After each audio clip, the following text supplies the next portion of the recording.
अस्सलाम वालेकुम, नमस्ते, आदाब। आप देख रहे हैं बीटी न्यूज़। बीटी न्यूज़ में आपका स्वागत है। आज की ब्रेकिंग न्यूज़। 10वीं क्लास के स्टूडेंट ने हॉस्टल में फांसी लगाकर सुसाइड कर ली। परिवार वालों में गुस्सा। नवोदया हॉस्टल में स्टूडेंट ने देर रात फांसी लगाकर सुसाइड किया। बीदर जिले के बसो कल्याण तालुका के नारायणपुर गांव में नवोदया हॉस्टल की घटना। स्टूडेंट शरद, पिता का नाम परमेश्वर, जिसकी उम्र 16 साल बताई जा रही है, जो कि मंठा गांव का रहने वाला था, उसने हॉस्टल के कमरे में फांसी लगाकर सुसाइड कर ली।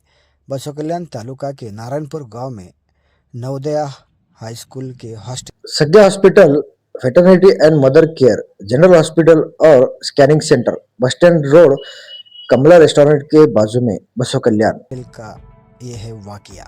बसो कल्याण नगर पुलिस स्टेशन के पीएसआई चंद्रशेखर ने मौके पर जाकर जांच की।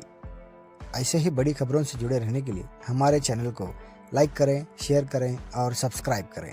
ಅದು ಹೋಗತನ ತೆಗೆದಿದ್ದಿಲ್ರಿ ಅದು ಯಾಕೆ ತೆಗೆದ್ರಿ ಅಷ್ಟಕ್ಕೆ ನಾವು ನೋಡ್ತಿದೇವ್ರಿ, ನಾವು ಹೋಗೋಣ ತೆಗೆದನ್ನು ತೆಗೆದಿತ್ರಿ ಅವರೇ ತೆಗ್ದಿ ನಮ್ಗೆ ಅಲ್ಲಿ ಹೋಗಿ ಅಮ್ಮ ನಿಮ್ ಮಗ ನಿಮ್ ಸಂಗಟ ಏನ್ರ ಹೇಳ್ತೀನಿ ಯಾಕ್ರ ಬೇಜಾರಾಗಿಂದು ಏನು ಅಲ್ಲಿ ಏನ್ ಹೇಳ್ತಿಲ್ಲ ಏನ್ ಹೇಳ್ತಿಲ್ರಿ ಎಲ್ಲ ಕೆಲಸ ಮಾಡ್ತೀನಿ ಎಲ್ಲ ಏನ್ ಹೇಳ್ತಿಲ್ಲ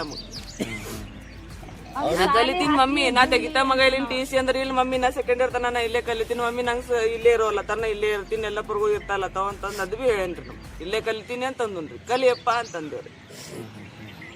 ಏನು ಹೇಳಿಲ್ಲ ನೋಡ್ರಿ, ಕರ್ಬನ್ನ ಹೋಗತ್ತನ ಅವ್ರು ತೆಗೆದಿದ್ದಿಲ್ಲ ನೋಡ್ರಿ. ನಾವು ಲಗೇಜ್ 3:30 ಫೋನ್ ನಾ ಕೈಯಾಗೆ ಹಿಡ್ದಿನ ಫೋನ್ ಯಾದಗುನ್ನ ನಾ ಹಚ್ಚದೇನು ಲಗೇಜ್ ಎತ್ತೀನ್ರಿ ನಾ ಫೋನ್ ನಾ ಫೋನ್ ಎತ್ತದ್ರಿ ಬರ್ಲಾಗ್ಯಾರ ಅಂದ್ರ ತೆಗ್ದಾರಂದ್ರ ಒಂದ್ ಮಾತು ಹೋಗತನ ತೆಗ್ದು ಮಂಗಸ್ರಿ. ಆಯ್ತು ನನ್ ಮಗ ಪ್ಯಾಂಟ್ ಕಳ್ದ್ ಮಗುಮ ಮಗ ಅಲ್ಲ ಪ್ಯಾಂಟ್ ಕಳ್ದ್ ಅವನಿಗೆ ಹೊಡೆದೇ ಅದಿಟ್ ಮಾಡ್ಯಾರ ನೋಡ್ರಿ ಇದು. ಅವ್ನಿಗೆ ಹೊಡೆದ ಅದಿಟ್ ಮಾಡ್ಯಾರ ನೋಡ್ರಿ ಸರ್. ನಾವ್ ಹೋಗತ್ತಾಗ ಯಾಕ್ತದ್ರ ನಮ್ಗ ಆದೇಶ ಹಾಕದ ಸರ್. ಅವನಿಗೆ ಹೊಡೆದಾರ ನೋಡ್ರಿ. ಅದು ತೆಗೆದೇ ಇದಿಲ್ಲ ನೋಡ್ರಿ, ತಪ್ಪ ಮಾಡ್ಯಾರ ನೋಡ್ರಿ.